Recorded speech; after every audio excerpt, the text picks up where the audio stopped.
Good evening વિદ્યાર્થી મિત્રો, આપણે અકાઉન્ટમાં ચેપ્ટર નંબર 4 ભાગીદારીનું પુનર્ગઠન અને એમાં હવે ત્યાગ અને લાભના તમે દાખલા શીખી ગયા જે એકદમ સરળ હતા અને એ જ પૂછાય છે વિભાગ સીમાં. પણ છતાં જો ત્યાગ અને લાભનો દાખલો નહીં પૂછાયો તો ખાસ યાદ રાખજો, આ એકત્રિત નફાની બાકી અને અનામતો આ ટોપિક થોડોક અઘરો છે પણ આપણે બહુ એકદમ સરળ રીતે સમજાવું.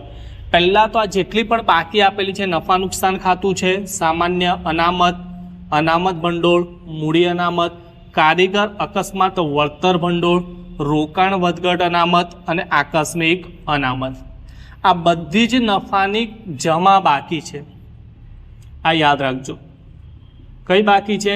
જમા. હવે આપણને કેવી રીતના સમજ પડે કે સર જમા છે? તો તમે અહીંયા જોઈ શકો છો કોઈ પણ બાકીના કૌંસમાં કંઈ લખ્યું નથી, બરાબર? એટલે હંમેશા યાદ રાખજો આ બધી જમા બાકી છે. આ બધી બાકીઓને આપણે ભાગીદારો વચ્ચે વહેંચવાની છે અને ભાગીદારો વચ્ચે વહેંચશો તો કોઈ પણ નફાની બાકી ભાગીદારમાં જમા બાજુ જશે. એટલે શોર્ટ એન્ડ સ્વીટ યાદ રાખવાનું, આમાંથી કોઈ પણ બાકી પૂછાય તો એને ઉધાર કરીશું અને ભાગીદારને જમા કરીશું. સમજી લો, સામાન્ય અનામત પૂછાયું તો સામાન્ય અનામત ખાતે ઉધાર, તે ભાગીદારોના મૂડી ઓબ્લિક ચાલુ ખાતે જમા.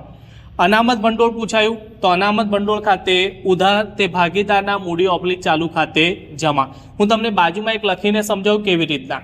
સમજી લો, નફા નુકસાન પૂછાયું તો નફા નુકસાન ખાતે ઉધાર, તે ભાગીદારોના મૂડી ઓબ્લિક ચાલુ ખાતે જમા. બીજી વસ્તુ ફરીથી લઈએ. સમજી લો, પરીક્ષામાં તમને અનામત ભંડોળ પૂછાયું તો સિમ્પલ અનામત ભંડોળ ખાતે ઉધાર, તે ભાગીદારોના મૂડી ઓબ્લિક ચાલુ ખાતે જમા. આજે આના વિશે આપણે ખાલી કન્સેપ્ટ સમજીશું. આનો દાખલો જે ઉદાહરણ 10 છે આપણે આવતીકાલે બીજા વિડીયોમાં આવશે, પણ આ સમજી લેજો. ફરીથી કહું છું, એમાંથી કોઈ પણ પૂછાય એને ઉધાર કરવાનું છે અને ભાગીદારને જમા.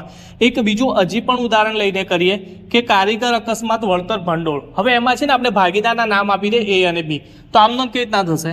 કારીગર અકસ્માત વળતર ભંડોળ શું કરી દેવાનું? ઉધાર. A નામનો ભાગીદાર છે તો A ના મૂડી ઓબ્લિક ચાલુ ખાતે જમા. બી નામનો ભાગીદાર છે તો બી ના મૂડી ઓબ્લિક ચાલુ ખાતે જમા. તો હવે વિદ્યાર્થી મિત્રો એટલી તમને ખ્યાલ આવી ગયો હશે કે આમાંથી કંઈ પણ પૂછાય તો સિમ્પલ એ ઉધાર અને ભાગીદાર જમા. હા, પણ એક વસ્તુ યાદ રાખજો, આ જ્યારે અનામતો ભાગીદારો વચ્ચે વહેંચવામાં આવે ત્યારે નફા નુકસાનના જૂના પ્રમાણમાં વહેંચવામાં આવે. હંમેશા યાદ રાખજો, કયા પ્રમાણમાં? જૂના પ્રમાણમાં, બરાબર? નવા પ્રમાણમાં વહેંચવામાં આવતું નથી. આ અનામતો તમને પરીક્ષામાં કોઈ પણ 3 પૂછાશે, પણ હા એક વસ્તુ ખાસ, ક્યારેક તમને આવું પણ પૂછાય કે કારીગર નફા ભાગ ભંડોળ. તો કારીગર નફા ભાગ ભંડોળ એ દેવું છે એટલે એ ભાગીદારો વચ્ચે વહેંચાશે નહીં.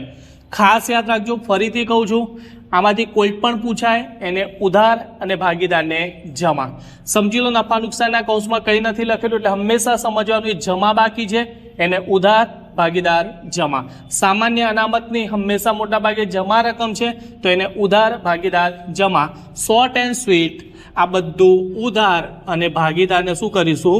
જમા. એના નેક્સ્ટ વિડીયોમાં હું તમને દાખલો પણ સમજાવીશ. છતાં પણ કહી દઉં, આ બધામાં ખાલી એટલું યાદ રાખજો, વિદ્યાર્થીઓ શું ભૂલ કરે છે? કારીગર જોઈને, પણ આ અકસ્માત છે ને આ નફા ભાગ ભંડોળ છે એટલે બંનેમાં ફરક છે. નફા ભાગ હોય તો વહેંચાય નહીં કારણ કે દેવું છે, અકસ્માત હોય તો એ ભાગીદારો વચ્ચે વહેંચાશે એટલે એ ઉધાર થશે અને ભાગીદારો જમા. અને ખાસ જૂના પ્રમાણમાં એ પણ તમને તકલીફ નહીં થાય, જે પહેલું પ્રમાણ હોય તે જૂનું અને પછી આપે તે નવું.